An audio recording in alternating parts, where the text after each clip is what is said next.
1924, un acaudalado terrateniente en una ciudad de Estados Unidos, Chicago, redactó un testamento oficial en 3 notarías públicas.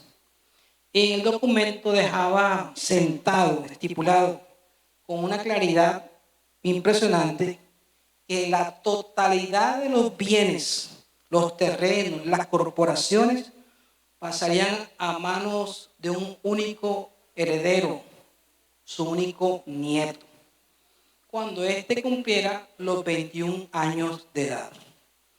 El documento fue sellado, fue registrado en la corte, todo fue legal. Sin embargo, 12 años después, en 1936, durante los días más difíciles de la Gran Depresión que sufrió los Estados Unidos, los administradores provisionales de las empresas del señor, abrumados por la situación, la deuda, la situación de los compromisos y todas esas cosas y la presión del mercado, redactaron un nuevo documento, un reglamento interno secundario, en donde le decían que el nieto tenía que trabajar como obrero en las calderas durante 15 años sin interrupción, si quería aspirar a recibir un porcentaje menor de los dividendos. Cuando el nieto cumplió los 21 años de edad, él se presentó ante la Corte Suprema, la notaría y todo eso, y llevó el documento original.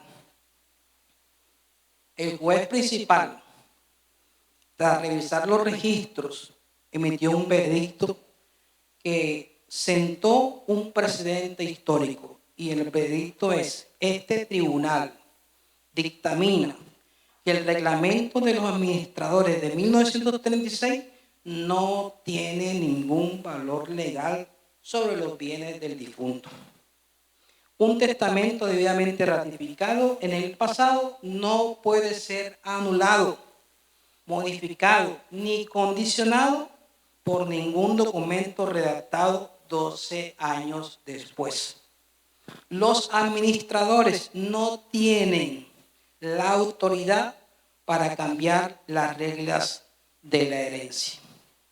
Entonces, el nieto recibe todo el patrimonio basándose única y exclusivamente en la palabra inicial del testador. El apóstol Pablo en la iglesia de Galacia hace algo muy parecido. En el día de hoy vamos a mirar un texto que se encuentra en Gálatas capítulo 3. Gálatas capítulo 3. Vamos a leer desde el versículo 15 hasta el 22, en donde el apóstol Pablo hace como la especie de un abogado de parte de Dios. ¿Y qué es lo que estaba pasando? Recuerden ustedes, había un grupo de personas que eran judíos y que se habían convertido al cristianismo. Y desde un principio el mensaje del apóstol Pablo fue que la salvación solamente era por fe, solamente por fe. Pero con el pasar y el transcurrir del tiempo, este grupo de personas llamados los judaizantes comenzaron a decir que que la salvación no solamente era por fe, que aparte de la fe, las personas, sobre todo los varones, tenían que circuncidarse. Y no solamente circuncidarse, sino que tenían que guardar ciertas comidas y guardar ciertos días. Como vamos a ver adelante en la carta, va a hacer mención de eso. Entonces estaban agregándole algo más a una persona como requisito para ser salvo. Y eso eran los judaizantes. Entonces Pablo estaba aquí precisamente en una lucha con ellos, porque ellos, los judaizantes, pretendían introducir reglamentos secundarios. Y ese reglamento secundario era la ley de Moisés. ¿Para qué? Para cambiar las condiciones de la herencia y de la promesa que Dios le había dado a Abraham, pero que posteriormente pasaría a todas las personas que tuvieran la misma fe de Abraham. Entonces estos judaizantes querían reemplazar el testamento, el pacto inicial que Dios había hecho con Abraham, lo querían reemplazar por la ley de Moisés. Entonces le estaban diciendo a las personas que ya habían creído, decían, bueno, ustedes tienen que sí, fe en Jesucristo, pero aparte de eso ustedes tienen que guardar la ley. Y esa es la situación que Pablo está presentando aquí, en pugna contra los judaizantes. Decían que la gracia era un buen inicio, pero que el anexo de la ley venía a modificar el contrato original. Entonces, lo que Pablo nos está presentando aquí es que la palabra de Dios es fiel, como cantamos, porque Dios es fiel, porque las promesas que hace Dios, Él las cumple, Él no las deroga, no las quita, no las anula, no las reemplaza, no las cambia, porque Dios nunca cambia. ¿Ya? Entonces, lo que Pablo está diciendo aquí es que nosotros realmente tenemos que realmente creer y confiar en Jesucristo para ser salvos. Y que la ley no anula la promesa eterna de Dios, la promesa del pacto eterno de Dios, sino que por el contrario sirve para llevarnos a Jesucristo. Entonces, eso es lo que el apóstol Pablo quiere demostrar en este texto que vamos a leer ahorita, en Gálatas 3, del 15 al 22. La ley no anula la promesa del pacto eterno de Dios, sino que sirve para llevarnos a Jesucristo. Entonces yo les invito a buscar ahorita sí en su Biblia, Gálatas capítulo 3, versículos 15 al 22. Yo voy a leer para ustedes y ustedes me siguen en la lectura allí en su puesto. Tengo aquí, bueno, voy a buscar otra versión más, la Reina Valera, que es la que usted tiene normalmente allá en su puesto. Gálatas 3. Ahora sí, 15. Voy a buscar aquí. Dice así de la palabra de Dios. Hermanos, hablo en términos humanos. Un pacto, aunque sea de hombre, una vez ratificado, nadie lo invalida ni le añade. Ahora bien, a Abraham fueron hechas las promesas y a su simiente. No dice y a las simientes, como si hablase de muchos, sino como de uno. Y a tu simiente, la cual es Cristo. Esto pues digo, el pacto previamente ratificado por Dios para con Cristo, la ley que vino 430 años después, no lo abroga para invalidar la promesa. Porque si la herencia es por la ley, ya no es por la promesa. Pero Dios la concedió a Abraham mediante la promesa. Entonces, ¿para qué sirve la ley? Una pregunta. Dice Pablo y responde, fue añadida a causa de las transgresiones, hasta que viniese la simiente, a quien fue hecha la promesa, y fue ordenada por medio de ángeles, en medio de un mediador. Y el mediador no lo es de uno solo, pero Dios es uno. Luego, ¿la ley es contraria a las promesas de Dios? Otra pregunta. En ninguna manera, porque si la ley dada pudiera vivificar, la justicia fuera verdaderamente por la ley. Mas la Escritura lo encerró todo bajo pecado, para que la promesa, que es por la fe en Jesucristo, fuese dada a los creyentes. Dios bendiga su palabra. Padre, oramos por la dirección tuya y la iluminación de tu Espíritu Santo para compartir esta palabra, enseñarla clara y nítidamente y conforme a lo que tú le diste origen en principio, Señor. Ayúdanos, Señor Dios. Ayúdanos porque aquí está contenida toda tu sabiduría y nosotros somos limitados para tratar de entender muchas cosas. pero tu Espíritu Santo es nuestro maestro y contamos con él para poder explicar y entender este texto y poder aplicarlo y ver la pertinencia que él tiene para nuestras vidas hoy. En el nombre de Jesús, amén.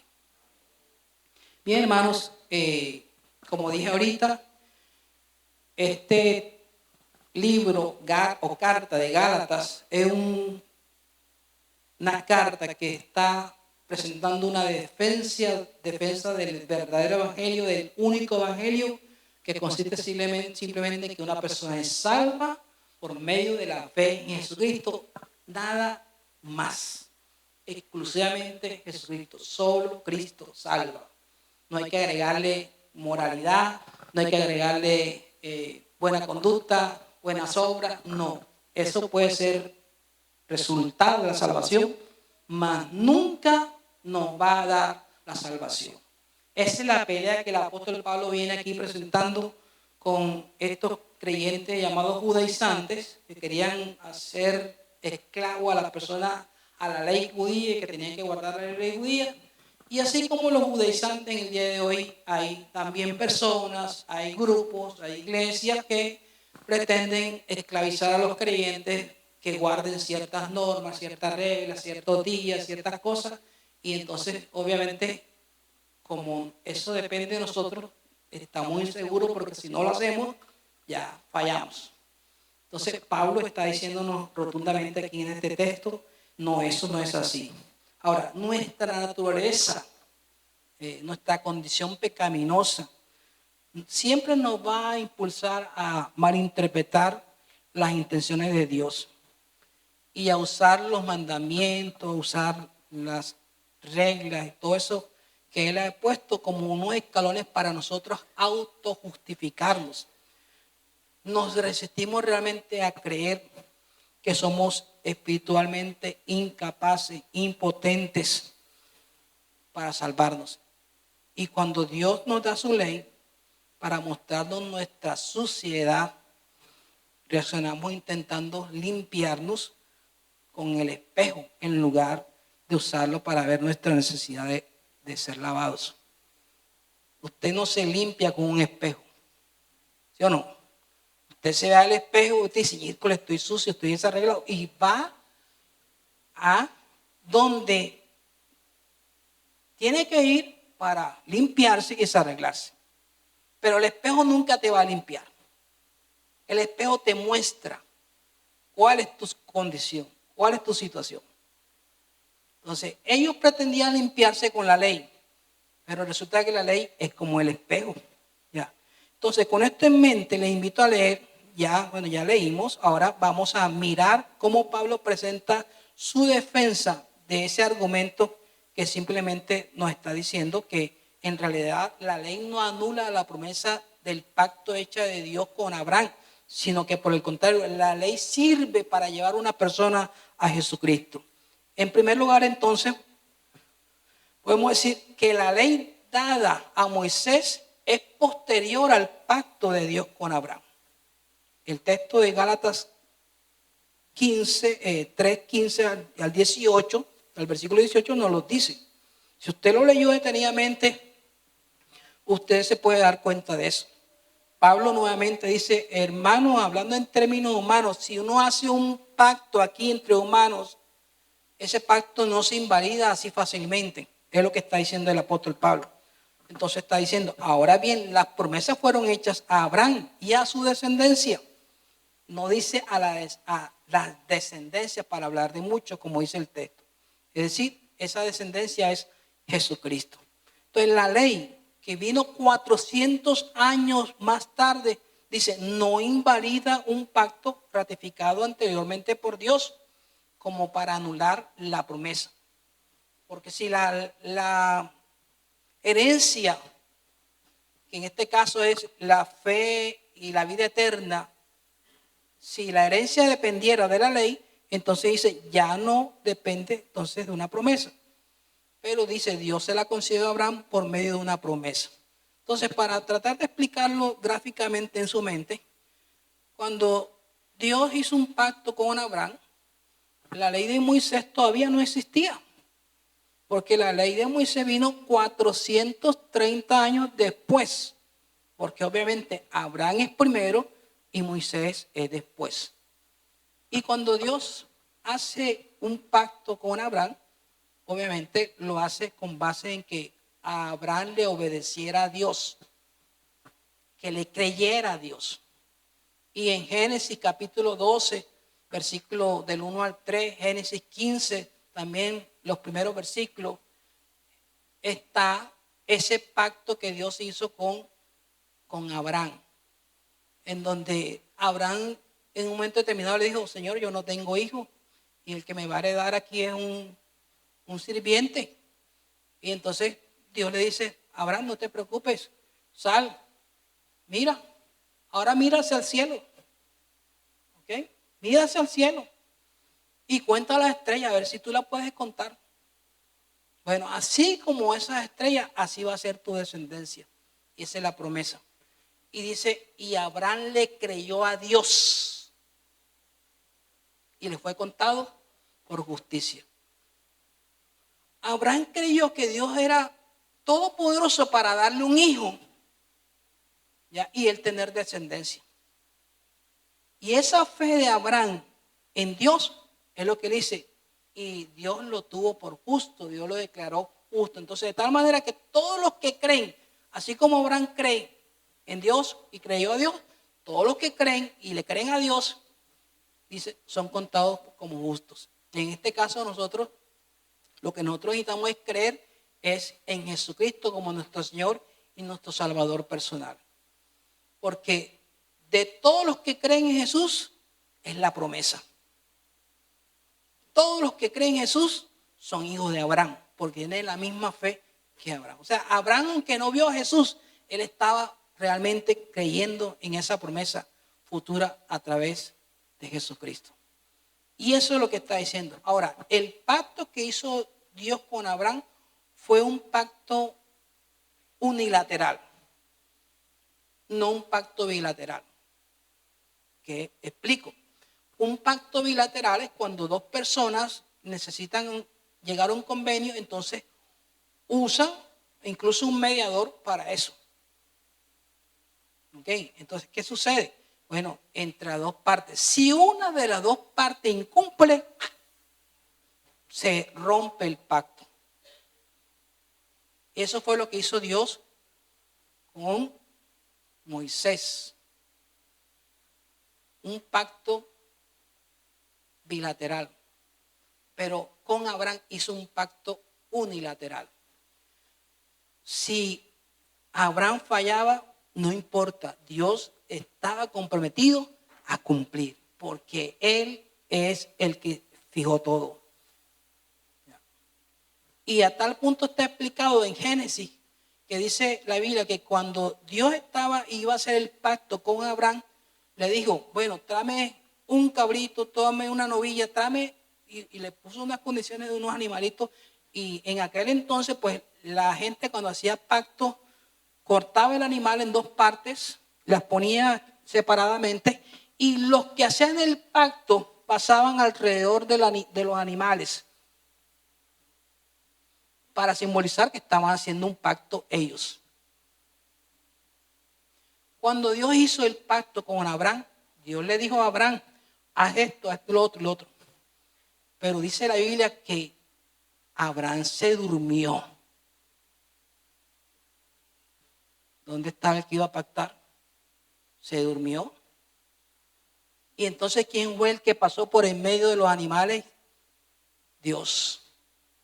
Para decir que el pacto de él con Abraham era unilateral, era de un solo lado y no tenía condición de que el otro cumpliera. Pero con Moisés fue todo lo contrario, el pacto era bilateral.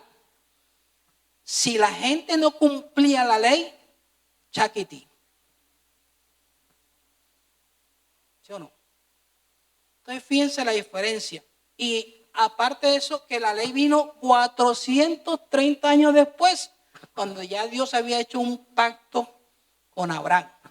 Y este pacto con Abraham está basado en la fe de Abraham. Este está basado en las acciones, en el cumplimiento y en el guardar la ley. Por eso es que por medio de la ley nadie, absolutamente nadie se salva. Y eso es lo que está diciendo aquí el texto en pocas palabras. La NTV, versión traducción viviente, la NTV, nueva traducción viviente, así es. Dice que el acuerdo que Dios hizo con Abraham no podía anularse 430 años más tarde cuando Dios le dio la ley a Moisés. ¿Por qué? Porque Dios estaría rompiendo su promesa. Pablo entonces hable su argumento apelando precisamente al derecho común de la época. Lo que le acabo de decir, cuando se hace un pacto, obviamente hay unas partes, hay un mediador y hay unos requisitos. El apóstol Pablo nos lleva entonces a una lección de historia salvadora. Dios le hizo una promesa incondicional a quien a Abraham, como dice Génesis 12:7, exactamente, Génesis 12:7 nos lo muestra. Y también Génesis 13:15. Le prometió una herencia universal. Y Pablo analiza el texto y nota que Dios dijo a la simiente en singular. En singular. Haciendo referencia exclusivamente a ¿quién? A Jesucristo. Ahora, recuerde una cosa. En Génesis capítulo 3 nos dice la Biblia que cuando Adán y Eva pecaron, Dios finalmente dio una promesa. ¿Y la promesa qué era? La promesa decía, la simiente de la serpiente herirá a la simiente de la mujer, que se llama Jesucristo, en el calcañar, aquí. Pero la simiente de la mujer, que es Jesucristo, herirá a la simiente de la serpiente en la cabeza. ¿Cuál herida es más mortal? ¿La de la cabeza o la del pie? Cuando Jesucristo muere en la cruz del Calvario, Él está dando ese golpe en la cabeza, ya, al maligno, al pecado, a la muerte. Lo está hiriendo y la herida fue de muerte. Ya. Y eso es lo que dice el apóstol Pablo. Analiza ese texto y dice que esa simiente se refiere a Jesucristo. Ese pacto fue ratificado y sellado con sangre divina, porque Jesucristo derramó su sangre en la cruz del Calvario para poder cumplir ese pacto que Dios había hecho con Abraham y lo había prometido realizarlo y cumplirlo finalmente en Cristo Jesús. 4 siglos después, dice 430 años exactamente, para ser exacto, Dios le entregó la ley a Moisés en el monte Sinaí. Pero Pablo le dice, ni siquiera los hombres cometen semejante aberración jurídica. Si un testamento humano no se puede alterar una vez firmado, entonces, ¿cómo se atreven a pensar que un Dios inmutable alterará su palabra original introduciendo méritos humanos en el Sinaí? Entonces, nuevamente, pensamos muchas veces y nos cuesta asimilar que la gracia es un decreto irrevocable y pretendemos siempre añadirle constantemente los méritos propios, tratando de invalidar el verdadero carácter de la promesa que Dios había hecho. Nuevamente, mi estimado hermano y amigo, tú y yo no nos salvamos por nuestras obras. Eso te debe quedar bien claro, porque eso es lo que está diciendo Gálatas. Nadie se salva por guardar la ley. Nadie se salva por guardar la ley, simplemente porque nadie puede cumplir la ley. Así de sencillo.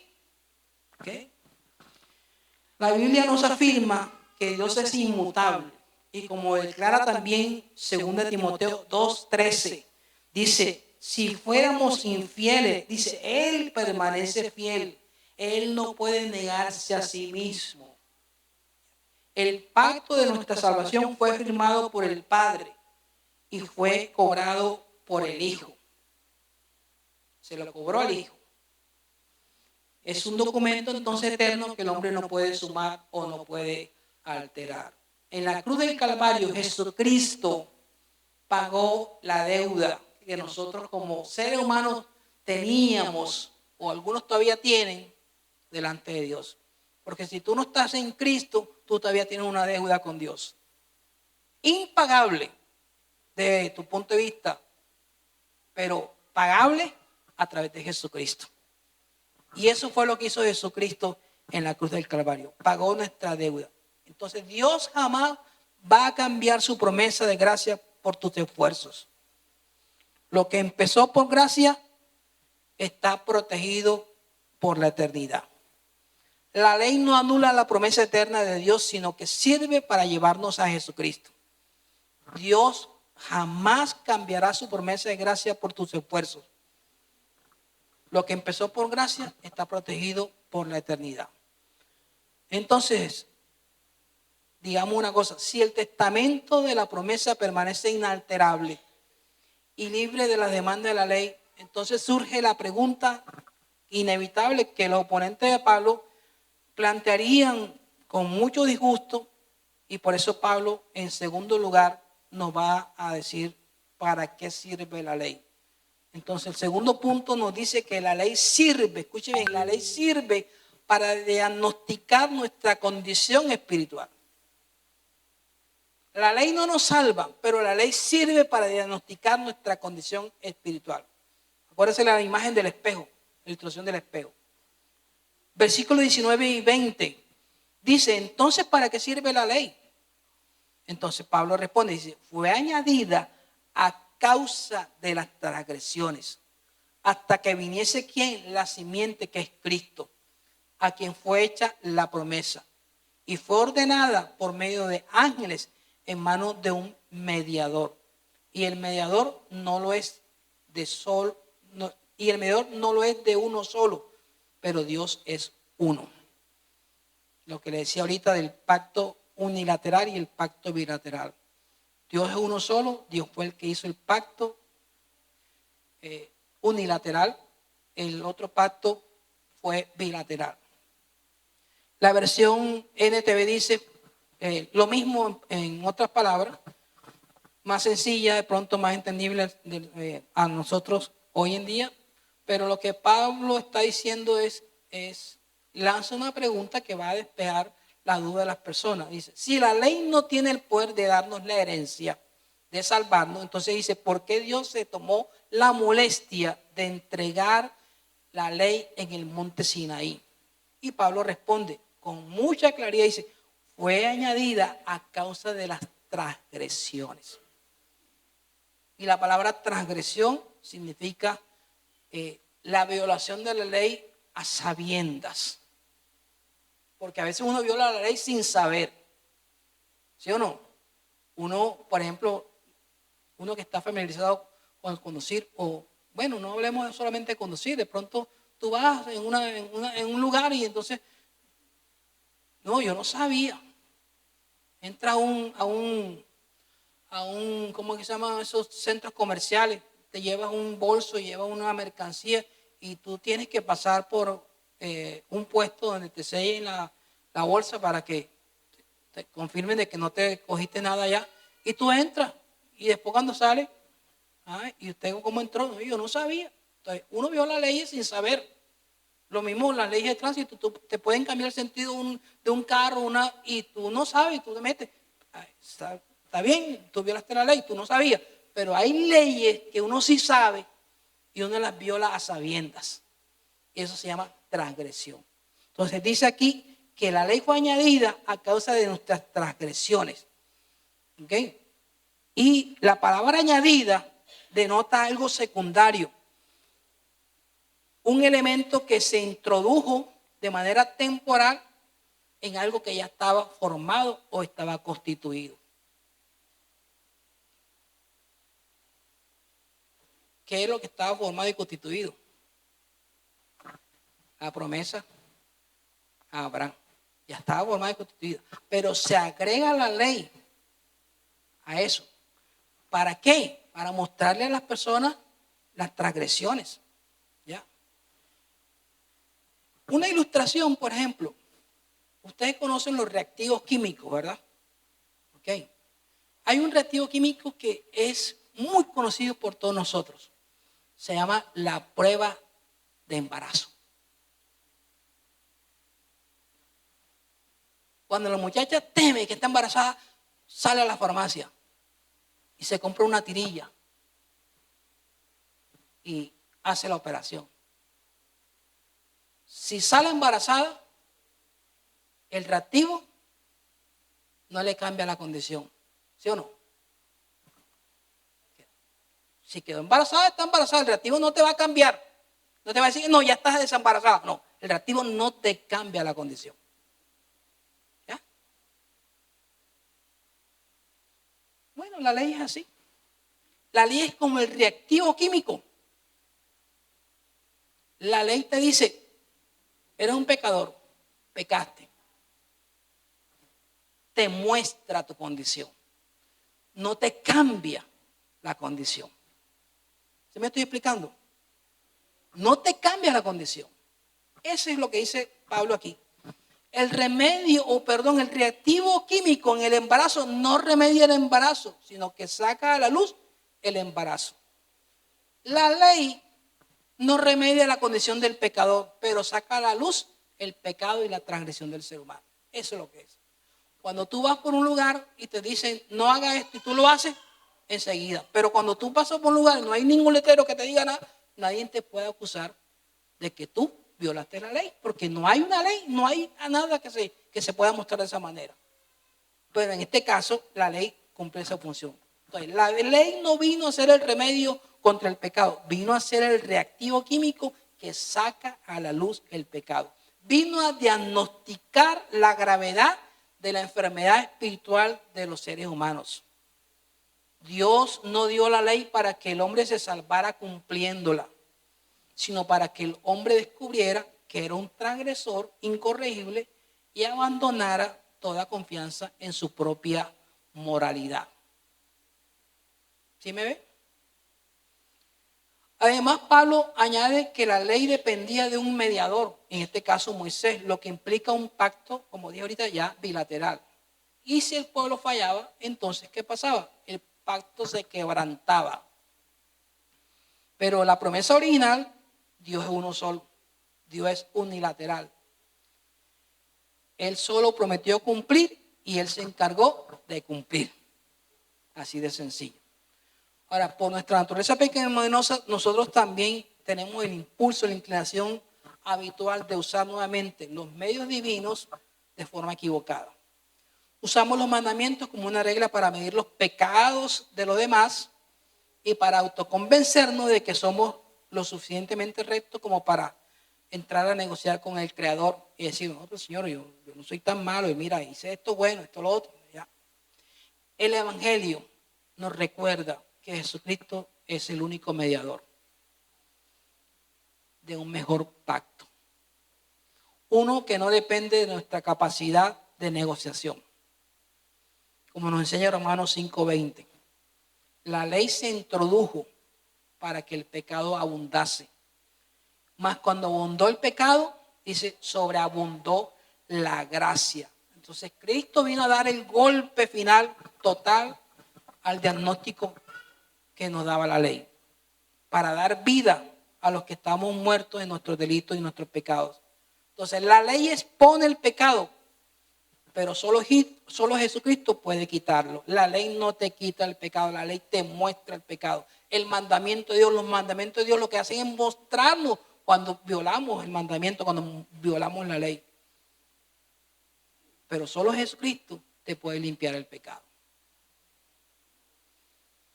Entonces, viene otra pregunta ahí interesante.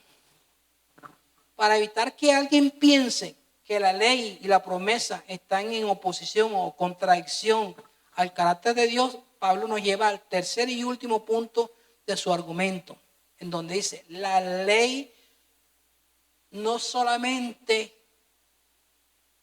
sirve para mostrarnos el pecado, sino que la ley, dice, nos encarcela para que recurramos a Cristo por libertad. Versículos 21 y 22, ahí en su Biblia puede leerlo. Dice, ¿luego la ley es contraria a las promesas de Dios? En ninguna manera, Porque si la ley dada pudiera vivificar, oiga bien, no te puede dar vida, no te puede dar perdón. Si la ley pudiera hacer eso, entonces si la justicia fuera verdaderamente por la ley. Mas la Escritura dice, lo encerró todo bajo pecado, para que la promesa, que es por la fe en Jesucristo, fuese dada a los creyentes. Entonces Pablo confronta aquí la última objeción con un rotundo rechazo. No hay conflicto entre la ley de Dios y la promesa de Dios. No hay conflicto. Si la ley pudiera darnos vida, nosotros podríamos hacernos justos ante Dios simplemente obedeciendo a la ley. Pero dice, la Escritura declara que todos somos prisioneros del pecado. Y así, entonces, por ser prisioneros del pecado, solamente por la gracia de Dios, recibimos la promesa de libertad que Dios nos hace y nos da sola y únicamente por medio de creer en Jesucristo. Y el apóstol utiliza aquí una figura a la Escritura. La presenta como un guardia de prisión. Porque dice, la Escritura lo encerró todo bajo pecado. El apóstol Pablo usa aquí la Escritura, la ley, como un guardia de prisión. Y la palabra encerró significa precisamente cerrar las puertas con llave por todos los lados, sin dejar una sola ventana o un conducto para escaparse. Entonces, imagínense, yo represento a los seres humanos. Ya la ley me mostró que soy un pecador, pero ahora la ley me encierra. Estoy aquí encerrado. Imagínense, aquí hay unos barrotes, dos barrotes. Yo no tengo donde, ahí no puedo salir, allá no puedo salir, estoy encerrado. Eso es lo que hace la ley. Te encierra. ¿Ya? Te encierra. Pero para decirte que solamente tienes una salida. ¿Ya? Y esa salida se llama Jesucristo. Eso es lo que dice la ley. La ley realiza o efectúa un confinamiento. Dice, lo encerró todo bajo pecado. ¿Por qué Dios daría o haría algo tan drástico? Dice, ¿es la ley mala? En ninguna manera. Dice, la ley es perfectamente buena. Pero el carácter del poder, pero el carecer del poder de dar vida, su única función justa es bloquear todas nuestras salidas de escape. Entonces hay gente que se quiere escapar de ser un pecador diciendo, no, pero es que yo voy a tal iglesia, no, pero es que yo pertenezco a tal iglesia, no, pero es que yo hago esto, es que yo soy buena persona, pero es que yo guardo lo más. Todas son formas que la gente procura buscar para escapar de su condición, que la ley le ha mostrado que es un pecador. Pero la ley lo encierra y dice, no, mira, por ahí no hay la salida, no, por ahí tampoco sale, por aquí tampoco, por allá tampoco, por acá. La única salida es Jesucristo. Esa es la única salida. Y eso, por eso es que la ley también cumple ese papel.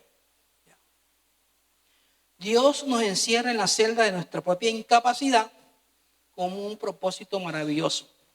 Que cuando miremos los barrotes y entendamos que no podemos salir por nuestros propios méritos o esfuerzos, miremos a la única puerta abierta, que es la fe en Jesucristo, que es la simiente. La prisión de la ley está diseñada para hacernos desear desesperadamente la libertad de la gracia. En verdad, cuando uno sabe que no hay salida, que no hay perdón de pecado porque yo guarde los mandamientos, la ley, porque yo me porte así, porque haga así, porque no. Cuando yo veo que no hay salida, yo digo, Señor, entonces, necesito a Jesucristo. Así de sencillo. La fe en Jesucristo es lo que te puede y nos puede ayudar. Como dije ahorita, el espejo te muestra la condición, el reactivo te muestra la condición. Esa es la parte de la ley. La ley te encierra como un guardia de prisión. Pero todo con el único propósito de ¿qué? De conducirte a Jesucristo. Quiero ir terminando.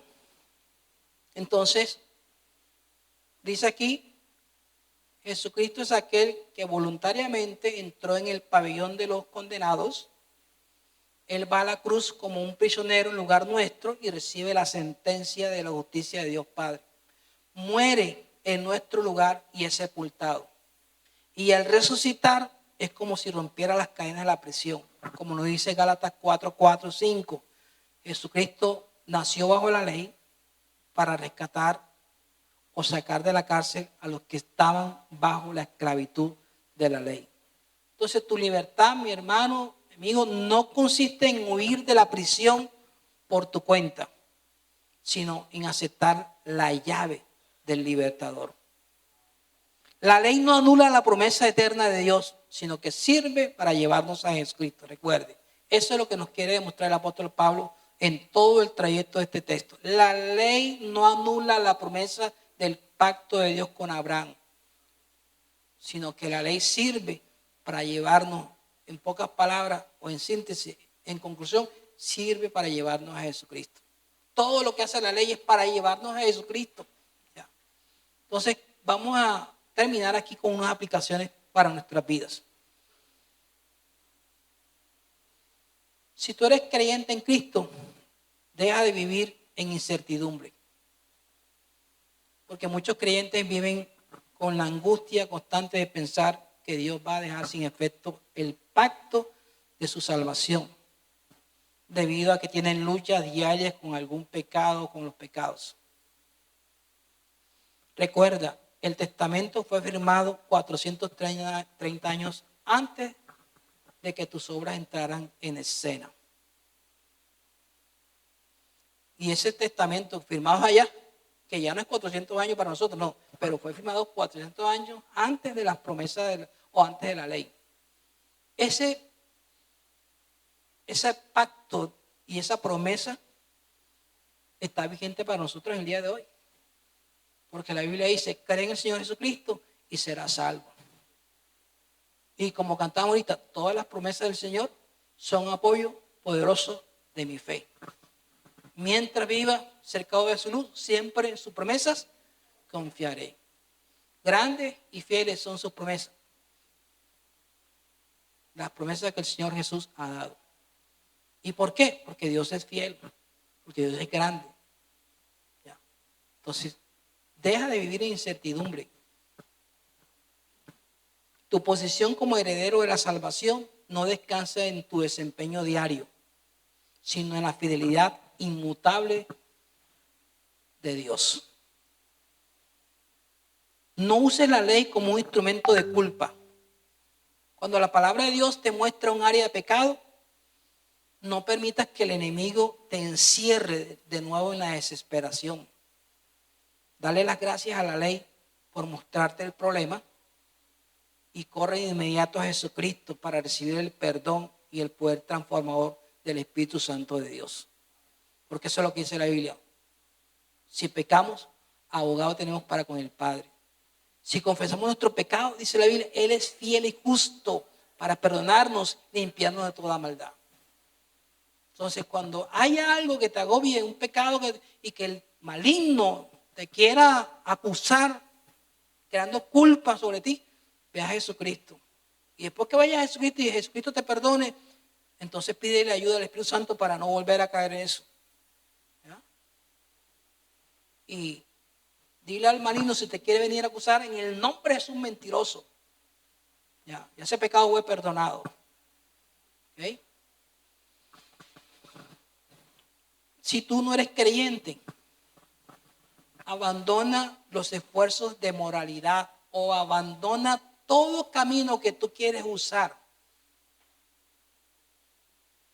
para tener la salvación. Si estás intentando ser persona intachable, honesta y religiosa para ganar la vida eterna, debes saber que estás intentando forzar una celda de máxima seguridad con un clic de alambre.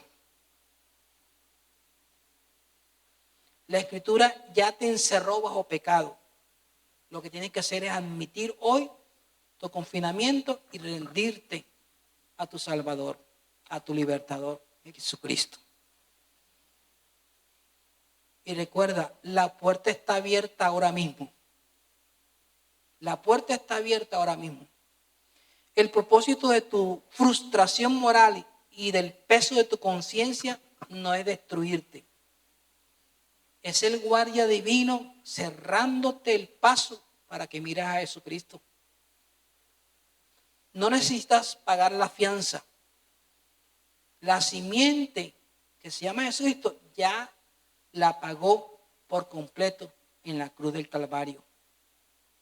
Lo que tienes que hacer es creer en la promesa hoy y vivir libre. Eso es lo que tienes que hacer. Entonces, hermanos y amigos, regresemos a la sala de la Corte Suprema de Chicago en 1936. El nieto, acuérdense la ilustración, el nieto del terrateniente no tuvo que pasar 15 años trabajando en las calderas para descalificar para su patrimonio. Ni tuvo que convencer a los administradores de que era digno. Su nombre ya estaba escrito en un documento más antiguo, inalterable y soberano. Las adiciones, las sumas posteriores de los hombres no pudieron quebrar la fidelidad de la palabra del abuelo. Tu nombre está escrito en el testamento del Padre desde la eternidad, dice la Biblia. Nuestros nombres están escritos desde la eternidad. Nadie podrá anular tu nombre de ahí. Nadie, absolutamente nadie. Obviamente la naturaleza pecaminosa caída y el legalismo de este mundo siempre querrán redactar reglamentos de última hora. No comas, no bebas, no hagas esto, no hagas lo otro, haz lo otro, el otro, vístete así, Esos son los reglamentos de última hora. Te dirán que tu santidad depende de tus fuerzas y que la herencia del Padre se compra con rendimiento moral. Pero hoy Dios, su palabra, a través de su Espíritu Santo en este lugar, como nuestro abogado, ha puesto el testamento inmutable de la gracia. Al salir hoy de este pasaje, el caso queda cerrado de manera definitiva. Las cláusulas de nuestra salvación están protegidas porque fueron hechas a la simiente, que es Cristo. 430 años después de cualquier demanda de la ley. Entonces, esa ilusión de nuestra suficiencia se desmorona al entender que los mandamientos vinieron para diagnosticar nuestra rebeldía, no para salvarnos. Andamos libres por el mundo, porque cuando la Escritura nos encerró bajo la justa prisión de nuestras transgresiones, Jesús abrió los cerrojos y nos otorgó la herencia completa a través de la fe en Él. Entonces, no vuelvas a golpear los barrotes del esfuerzo propio. No intentes enmendar el pacto eterno de Dios. Descansa, vive y regocíjate que el pacto cada día será inquebrantable a través de la persona de Jesucristo. Descansa, confía, relájate, gózate. Si tú tienes la fe depositada en Jesucristo como tu Señor y Salvador, vive tranquilo. Tu herencia está segura. Tu perdón está dado. La vida eterna está asegurada. Porque tú crees en Jesucristo como tu Señor y tu Salvador personal. Si no crees en Él, entonces ya sabes, estás encerrado, busca la salida. Y la salida es Jesucristo. Oremos. Padre nuestro, Señor, te damos gracias. Gracias, Señor Dios, por tu palabra en esta mañana. Rogamos, Señor Dios, que esa palabra tuya a nuestras vidas llegue a lo más profundo de nuestro corazón y haga el efecto que tiene que producir dada nuestra condición, Señor. Oramos, Señor Dios, para que nos ayudes cada día a comprender que solo en Cristo hay salvación. Que nuestra moralidad, que todos esos caminos que nosotros usamos para estar bien contigo, para agradarte, no son válidos si no te tenemos a ti como Señor y Salvador. Ayúdanos, Dios Todopoderoso. Ahora llévanos en paz a cada lugar que nos corresponde. Permítanos continuar este día, Señor Dios, y vivir para tu gloria y honra. En el nombre poderoso de Jesús. Amén y amén. Saluda a la persona que tenga a su lado y a su alrededor.